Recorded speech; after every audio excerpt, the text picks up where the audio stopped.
And I want to bring in a forensic expert who we also have on the show. Nisha Menon is with us.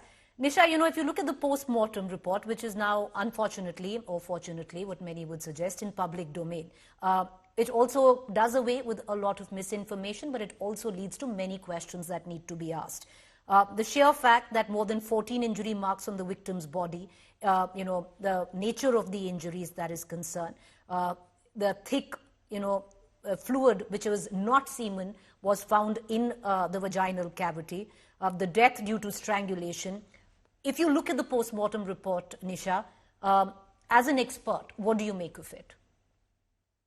When we talk about the post-mortem report in these type of sexual assault cases, which is done by medical legal doctors, there are three things which are categorically tested. One is the external set of injuries and what type of weapon might have been used, or whether it was an incise type of wound, whether it was a lacerated wound, what type of wound it is, external injuries, internal injuries. Apart from that, what exactly has been the cause of death?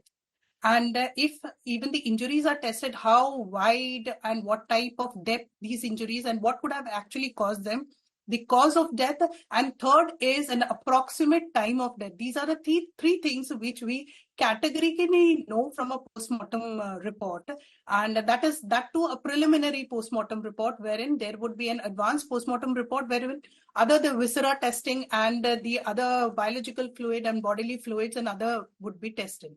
So this is a preliminary set of indications of what postmortem reports give us. Nisha, is there a way that from the nature of injuries, any possibility to ascertain whether this was rape or gang rape? From the nature of injuries, I would definitely say no. It is definitely not possible to find out whether multiple people were involved, whether it was done by a single person or not. Definitely not. With the at least as far as the injuries are concerned, it has to be forensically testing of biological evidences and other evidences which have been found at the crime scene. Only then it would indicate like whether multiple people, and a concrete testing is definitely biological testing as well as Nisha, the major part is the DNA profiling. Right, but when you speak of a complete forensic report, so there has been a forensic report. Can we say that at least with the CBI now, there will be DNA samples at least to ascertain whether this was rape or gang rape? So the CBI would know by now, as per the DNA samples, which have been collected under forensics, to have an understanding whether there was more than one person involved. Preeti, this would be a very short time for a DNA profile to be generated. Within a week, definitely not possible. For gang rapes, where there is mixture sample, there is a lot of complexities which is involved, wherein a DNA expert has to number or, first of all, eliminate the victim sample and then segregate depending upon the number of profile which has been generated. And if there is only one other DNA sample, then it can be ascertained that this was not a gang rape. Yes, definitely. Yes, after the elimination of the victim sample, if it is only one profile which has been generated, then in that case, and it is relatively quick, and it's a mixture sample. It is just not, it's a combination of semen. It is a combination of viscous fluid which is present inside the vagina of the victim also. So it is a mixture sample which is there. So it is a cumbersome task, and it is not that easy what we speak about in terms of DNA profiling. All right. Interesting there. Thank you for shedding some light on it. Both the gentlemen, I'm just going to come right back to you. Nisha, to bring you in again on this, the DNA, which you explained in detail, is going to be the key to understand whether there was, it was a rape or a gang rape. And it takes more time if there are more number of people involved. If it's just the victim and the accused, it's that much simpler in terms of identifying. The question I ask you now, is there any other evidence that investigators can look into other than DNA?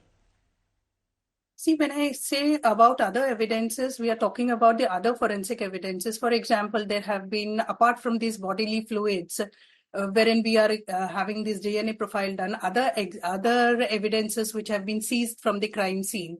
For example, might be blood patterns or blood patterns which are there, multiple blood grouping would be there. So that also would give an indication whether there were multiple people who were involved. There are other set of trace evidences, that is below the fingernails, if there are tissue samples. So when we are doing a DNA profile, it is just not simply restricted to only the body fluid or the vaginal canal fluid which is restricted. It is every other exhibit, biological evidence which has been seized from the crime scene, even the saliva samples, the swabs, smears, everything, whatever is taken from the external body part. There also mixture samples would be there. So profiling would be done of each and every biological evidence which would give us a DNA profile. And that would give us an indication whether like multiple people were involved or it is just a job of one criminal.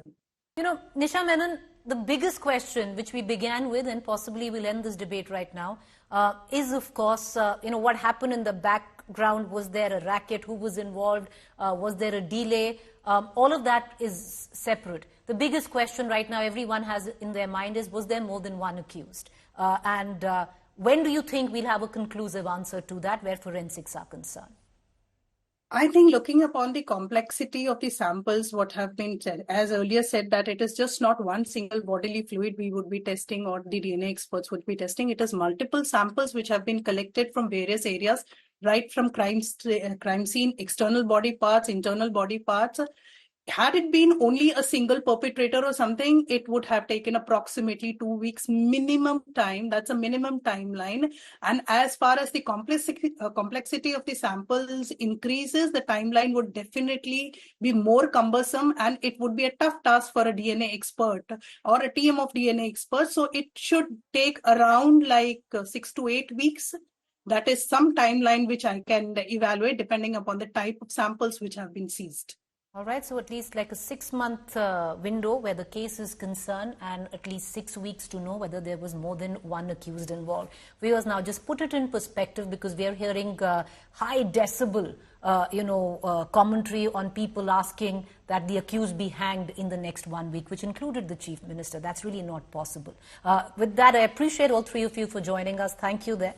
I think unfortunately, we all look forward to what the CBI has to say in their first report that they will file with the Supreme Court tomorrow. All eyes on that.